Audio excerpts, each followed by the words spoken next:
ప్రభు నామమున మీ అందరికీ వందనాలు. ఈ దినము దేవుని యొక్క వాక్యము, వాగ్దానము అనేక విషయములలో మనమందరము తప్పిపోచున్నాము. యాకోబు రాసినటువంటి పత్రిక 3వ అధ్యాయము 2వ వచనము.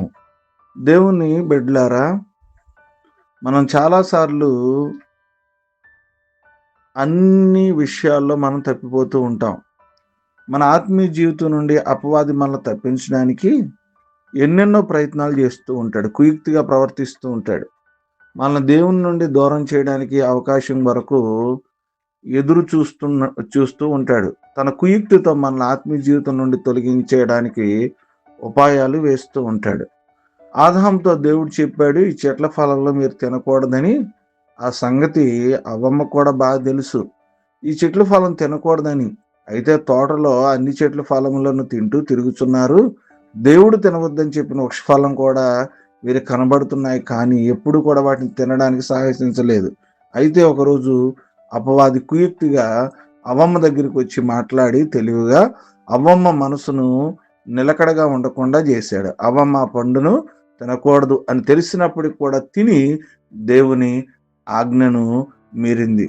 సరే, అవ్వమ్మ తినిన తర్వాత అవ్వమ్మ ఆదాముకి ఇచ్చింది.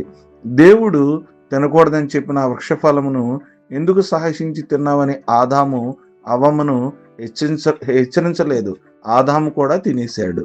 చూసారా, తెలిసి ప్రియమైనటువంటి దేవుని బిడ్డలారా, వారు తప్పిపోయారు. దేవుని ఆజ్ఞల నుండి మనం తప్పించడానికి అపవాది కుయుక్తిగా ప్రయత్నం చేస్తాడు. అయితే మనము జ్ఞానము కలిగి దేవుని ఆజ్ఞ నుండి తప్పిపోకుండా జాగ్రత్త పడాలి. అనేక విషయాల్లో మనందరం కూడా ఏమవుతున్నామంట, తప్పిపోతున్నాం. మాటల్లో తప్పిపోతున్నామా, పాపంలో తప్పిపోతున్నామా, విశ్వాసంలో తప్పిపోతున్నామా, అసలుకి దేవునికి దూరం అవుతున్నామా? ఏ విషయాల్లో మనం తప్పిపోతున్నామో మనకి బాగా తెలుసు. కాబట్టి ప్రభువా, నేను తప్పిపోయి ఉంటే సరిదిద్దుకుంటాను, మళ్ళీ నన్ను నీ కుమారుడిగా చేర్చుకో అన్నప్పుడు, కుమార్తెగా చేర్చుకోమన్నప్పుడు దేవుడు మనని ఆశీర్వదించి తిరిగి దీవిస్తాడు. తప్పిపోయిన మనందరము దేవుని దగ్గర సరి చేసుకుని ఆయన ముందర నిలబడి దేవుని ఆశీర్వాదాలు పొందుకుంది. కొద్ది మాటలు దేవుడి మన వెనుకల్లో దీవించునుగాక. ఆమేన్. తలలు వంచుకుందాం, కళ్ళు మూసుకుందాం, ప్రార్థన చేసుకుందాం. ప్రేమ కలిగిన దేవా, మీకు స్తోత్రాలు. రాత్రంతా కాచారు, మరొక శ్రేష్టమైన దినాన్ని ఇచ్చారు. లేకుని లేచి మిమ్మల్ని ఆరాధించే ధన్యత, స్తుతించే ధన్యత, మహింపరిచే ధన్యత మీరు మా జీవితాల్లో అనుగ్రహించినందుకు మీకు వేవేల స్తుతులు, స్తోత్రాలు తెలియజేస్తున్నాం.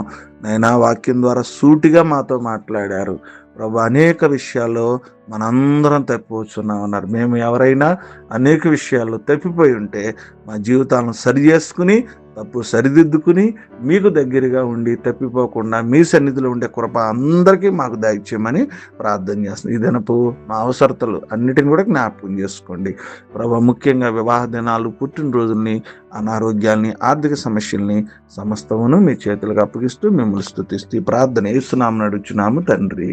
ఆమేన్.